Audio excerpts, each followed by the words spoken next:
اتنی ذہانت ادا فرمائی تھی، اتنے ذہین اور فطین تھے، فرمایا کہ دارالفتاح کے اندر بیک وقت ہر وقت ایوری ٹائم 300-400 سوال دارالفتاح کے اندر موجود ہوتے، اور تقریباً 10 بندوں کا کام جو 10 بندے کا مشکل کور کریں، فرمایا اعلیٰ حضرت عظیم البرکت شاہ امام محمد رضا خان اس ڈیوٹی کو اکیلے سر انجام دیتے تھے۔ آپ کی شخصیت کسی تعارف کی محتاج نہیں ہے، جس سمت آ گئے ہیں سکے بٹھا لیے ہیں۔ خصوصاً جب آپ دوسری مرتبہ حج پہ گئے، تو حج پہ جب گئے تو وہاں پہ ہندوستان سے کچھ بدعقیدہ لوگ بھی آئے ہوئے تھے۔ انہوں نے کہا کہ شریف مکہ سے ملاقات کی، یعنی جو مکے کا عرب کا اس وقت حاکم تھا، اور اس کو کچھ سوال لکھ کے دیے اور کہا کہ انڈیا کے اندر، ہندوستان کے اندر ایک بندہ ہے جو اپنے آپ کو بریلوی کہلواتا ہے، عاشق رسول کہلواتا ہے۔ اس کے ایسے ایسے عقائد ہیں کہ وہ آقا علیہ الصلوۃ والتسلیم کے علم غیبیہ کے قائل ہیں،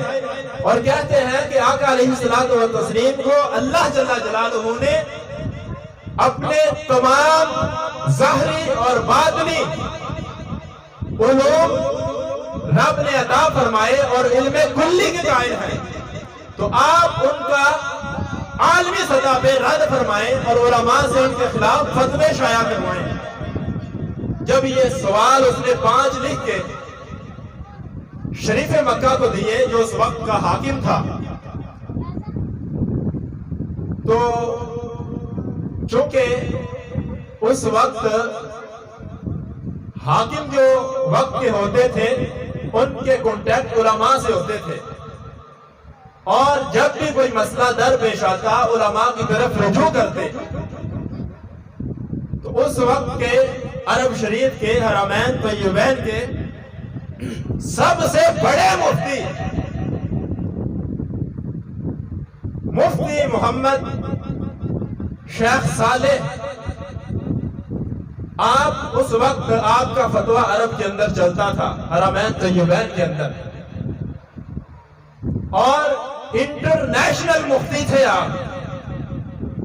شریف مکہ نے وہ سوال جب مفتی محمد صالح آپ کو دیے، اللہ حضرت فرماتے ہیں میں نے نماز عصر ادا کی، نماز عصر ادا کرنے کے بعد میں لائبریری کے اندر گیا کتب بینی کے لیے، مطالعہ کے لیے، تو وہاں پہ مفتی صاحب بھی جلوہ فرما تھے، ان سے ملاقات ہوئی، تو مفتی صاحب مطالعہ فرما رہے تھے اور کتاب کے اوپر ایک دوات جس کے اندر سیاہی ہوتی ہے وہ رکھی ہوئی تھی۔ چونکہ ہوا چل رہی تھی، پنکھے کی ہوا سے کتاب کے اوراق پیج اڑتے، تو انہوں نے صفحات کے اوپر، کتاب کے اوپر ایک دوات رکھی ہوئی تھی۔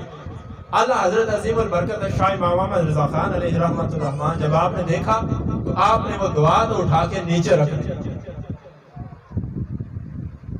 انہوں نے پھر اٹھائی اور کتاب کے اوپر رکھ دی، اللہ حضرت نے پھر اٹھائی اور نیچے رکھ دی، انہوں نے پھر وہ دوات اٹھائی اور کتاب کے صفحے کے اوپر رکھ دی۔ کتاب کے صفحات جو کہ ہوا کی وجہ سے اڑ رہے تھے اور ان کے مطالعے کے اندر خلل آتا تھا، تو جب چوتھی مرتبہ اللہ حضرت نے وہ دوات اٹھائی اور اٹھا کے زمین پہ رکھی، تو انہوں نے پوچھا کہ آپ کون ہیں؟ آپ کو سمجھ نہیں آتی میں مطالعہ کر رہا ہوں، اور غصے کا اظہار کیا۔ تو آپ نے عرض کی کہ حضور میری محبت یہ کہتی ہے اور قرآن و سنت کا درس یہ ہے کہ کتاب کی شان اس دوات سے اعلیٰ ہے، اور یہ دوات کا کتاب کے اوپر رکھنا یہ آداب کے منافی ہے۔ اور جب یہ بات انہوں نے سنی تو اس سے تعجب کیا اور بات ان کی سمجھ میں آئی، انہوں نے کہا بات تو ٹھیک ہے، اس بات پہ اعلیٰ حضرت نے درجنوں حوالے جاری فرما دیے۔ جب انہوں نے یہ عشق دیکھا تو انہوں نے پوچھا ہے آپ ہیں کون؟ آپ کا تعارف کیا ہے؟ آپ آئے کہاں سے ہیں؟ آپ کی ایک ایک بات سے، ایک ایک جملے سے، ایک ایک لفظ سے عشق مصطفیٰ دکھتا ہے، عشق مصطفیٰ ٹپکتا ہے۔ آپ آئے کہاں سے ہیں؟ تو آپ نے اپنا تعارف فرمایا عاشق مصطفیٰ ہوں، مصطفیٰ کے در کا گدا ہوں، ارے بریلی سے آیا ہوں، میرا نام احمد رضا ہے۔ انہوں نے، مفتی صاحب نے اپنی جیب سے وہ پرچی نکالی جو اعلیٰ حضرت کے خلاف آپ کو دی گئی تھی، تو آپ نے کہا کہ حضور یہ سوال ہے اس کے اندر، اور ایسے ایسے لکھے گئے ہیں کہ کوئی بریلی کے اندر ایسی ایسی شخصیت ہے، تو ان کے یہ عقائد ہیں آقا اسلام کے علم غیب کے بارے میں، تو آپ ہی اس کا جواب ارشاد فرمائیں۔ جب اعلیٰ حضرت کا عشق مصطفیٰ دیکھا تو مفتی صاحب نے کہا ارے جس ذات کے اندر، جس ہستی کے اندر اس کتاب کے بارے میں اتنا ادب ہے کہ جس ذات کی حدیث اس کتاب میں لکھی گئی اس کتاب کی توہین برداشت نہیں کرتے، وہ اللہ کے حبیب کی ذات کی توہین کیسے برداشت کر سکتے ہیں؟ جب وہ سوال اعلیٰ حضرت نے لیے تو آپ اس دور کے اندر ایک تو مسافر تھے، ملک سے بھی دور تھے، اپنی کتابوں سے بھی دور تھے، لائبریری سے بھی دور تھے، اور آپ اس وقت بیمار تھے، علالت کی حالت میں۔ آپ نے وہ پرچی لی اور سوال دیکھے، اور آپ دامن مصطفیٰ کو تھام کے اس کا جواب لکھنے کے لیے بیٹھ گئے۔ کیسا منظر ہوگا، کیسے لمحات ہوں گے، کیسی گھڑیاں ہوں گی۔ آپ نے پیج اور آنکھ اور قلم لیا اور آپ بیٹھ گئے۔ آپ فرماتے ہیں کہ جب میں لکھنے کے لیے بیٹھا تو جو وقت کا حاکم تھا اس نے چونکہ مفتی صاحب کی، مفتی محمد صالح کی ڈیوٹی لگائی تھی کہ آپ نے یہ جواب لکھنے ہیں، تو مفتی صاحب کہنے لگے کہ حضور آپ بیمار ہیں، چند دن آرام کریں، آپ کی صحت ٹھیک ہو جائے، شفا یاب ہو جائے، صحت یاب ہو جائے تو پھر آپ اس کے جواب لکھیں، اور بلکہ اپنے ملک میں واپس جا کے لائبریری میں بیٹھ کے اپنی کتابوں کو سامنے رکھ کے پھر دلائل سے اس کا رد کریں، چونکہ یہ انٹرنیشنل طور پہ اس مسئلے کو اچھالا گیا ہے۔ تو آپ برائے مہربانی آرام سے متوجہ ہو کے اس مسئلہ کی طرف توجہ سے اس کا جواب لکھیں۔ تو آپ جب لکھنے کے لیے بیٹھے، علماء کہتے ہیں کہ تقریباً 8 گھنٹے بھی پورے نہیں گزرے تھے، 8 گھنٹے بھی پورے نہیں گزرے تھے، اعلیٰ حضرت عظیم البرکت نے حضور کے علم غیب پہ پوری ایک کتاب لکھ ڈالی تھی۔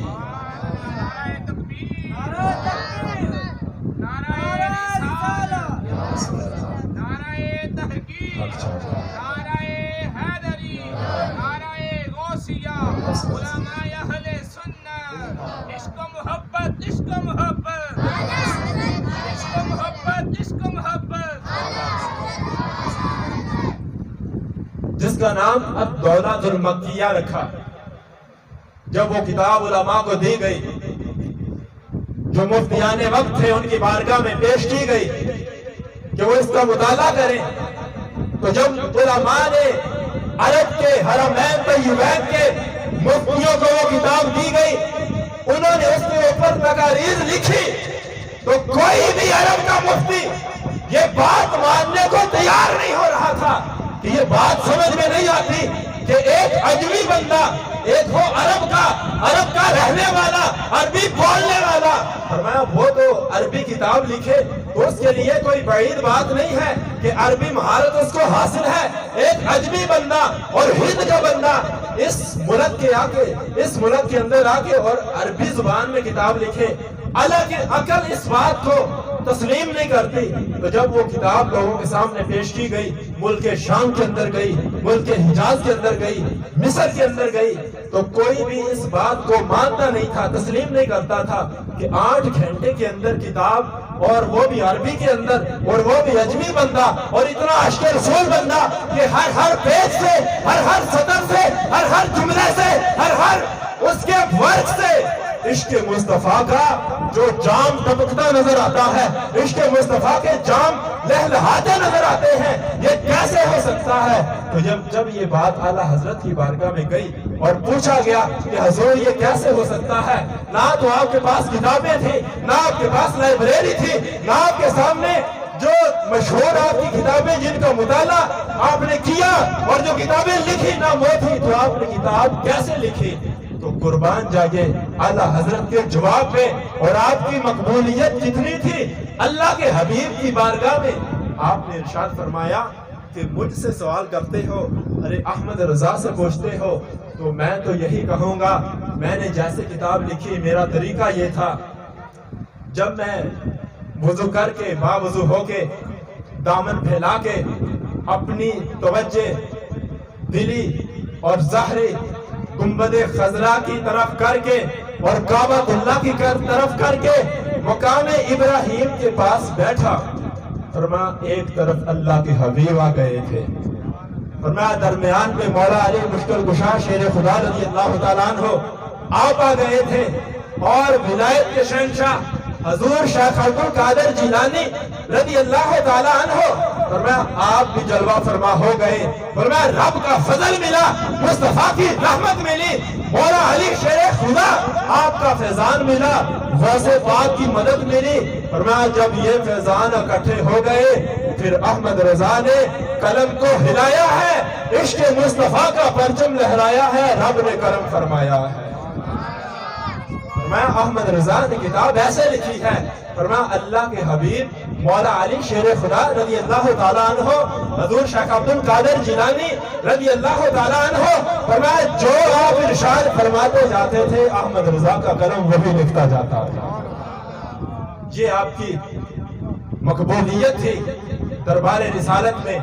اور اللہ کے حبیب کی بارگاہ میں، اور اللہ کی بلند و بارگاہ میں آپ کا یہ مقام تھا۔ آخری بات اشارہ کر کے اجازت چاہتا ہوں کہ شیخ امداد اللہ مہاجر مکی، آپ کے ایک مرید کرامت اللہ، اس نے ایک فتویٰ لکھ کیا تھا، حضرت الشاہ امام محمد رضا خان علیہ رحمت الرحمن نور اللہ مرکزہ آپ کی بارگاہ میں پیش کیا، اور کہا کہ زین کہتا ہے کہ درود تاج کے اندر آقا علیہ السلام کو دافع البلاء والوباء والقحط والمرض والعلم کہا گیا ہے، تو جو بندہ درود تاج پڑھے معاذ اللہ وہ مشرک ہے، اور درود تاج شرک و بدعت ہے۔ اعلیٰ حضرت کی بارگاہ میں جب یہ فتویٰ پیش کیا گیا تو اعلیٰ حضرت کی بارگاہ میں سوال آئے، اور پھر وہ سوال کا جواب تسلی بخش نہ ہو، یہ کیسے ہو سکتا ہے؟ آپ نے سوال دیکھا، فتویٰ پکڑا، اس کو پڑھا، فرمایا آج تیار ہو جاؤ، احمد رضا کی طرف سے جواب آ رہا ہے۔ آپ بیٹھے، اور اس بات پہ کہ آقا علیہ الصلوۃ والتسلیم کو یا دافع البلاء والوباء والقحط والمرض والعلم، فرمایا اس بات پہ جس کا بھی عقیدہ یہ ہے کہ یہ عقیدہ رکھنا شرک و بدعت ہے، فرمایا احمد رضا کا جواب تسلی سے سننا۔ آپ نے قلم اٹھایا اور جواب لکھنا شروع کیا، لکھتے گئے لکھتے گئے لکھتے گئے، 300 اللہ کے حبیب کے فرامین، یعنی 300 حدیثیں اس بات پہ پیش کر کے ایک پوری کتاب لکھنی تھی، جس کتاب کو الامن والولا کہا جاتا ہے۔ ایک اعتراض ہوا تو پوری کتاب اس میں لکھ ڈالی۔ ارے اتنی مقبولیت اللہ کے حبیب کی بارگاہ کے اندر تھی آپ کی، تو جب عاجزی کرنے پہ آئے تو عاجز اتنے ہیں، کہتے ہیں یا رسول اللہ تجھ سے در سے سگ سے ہے مجھ کو نسبت، میری گردن میں ہے دور کا ڈورا تیرا۔ تو آپ فرماتے ہیں کہ ایک ہے اللہ کے حبیب کا در، اور اس در سے ایک کتے کو نسبت ہو جائے، اور فرمایا اس کتے کے گلے کے اندر، اور اس کتے کے گلے کے اندر، اور اس کے جو پاؤں کے ساتھ زمین کو نسبت ہو رہی ہے، اور اس کتے کے ساتھ جس چیز کو نسبت ہو رہی ہے، فرمایا اس نسبت کو بھی میں اپنی نسبت نہیں سمجھتا، فرمایا تجھ سے در سے سب سے ہے مجھ کو نسبت، اس کتے کے ساتھ نسبت اعلیٰ حضرت آپ فرماتے ہیں مجھے ہے، فرمایا میری گردن میں بھی ہے دور کا ڈورا تیرا۔ گرامی قدر اتنی مقبولیت تھی آپ کی آقا علیہ الصلوۃ والتسلیم کی بارگاہ میں، اور اتنا فضل و کرم تھا آپ پہ، اللہ رب العزت کا دعا ہے خالق کائنات جل جلالہ آپ کی مرکز انور پہ کروڑ رحمتوں کا نزول فرمائے، اور ہمیں صحیح معنوں میں اللہ حضرت کو صرف سننے کی نہیں پڑھنے کی توفیق عطا فرمائے۔ اللہ حضرت کی شخصیت سننے والی نہیں، اللہ حضرت کی شخصیت پڑھنے والی شخصیت ہے اور سمجھنے والی شخصیت ہے۔ اللہ رب العزت ہماری اس بزم کو سمجھانا اپنی بارگاہ عالیہ میں قبول و منظور فرمائے۔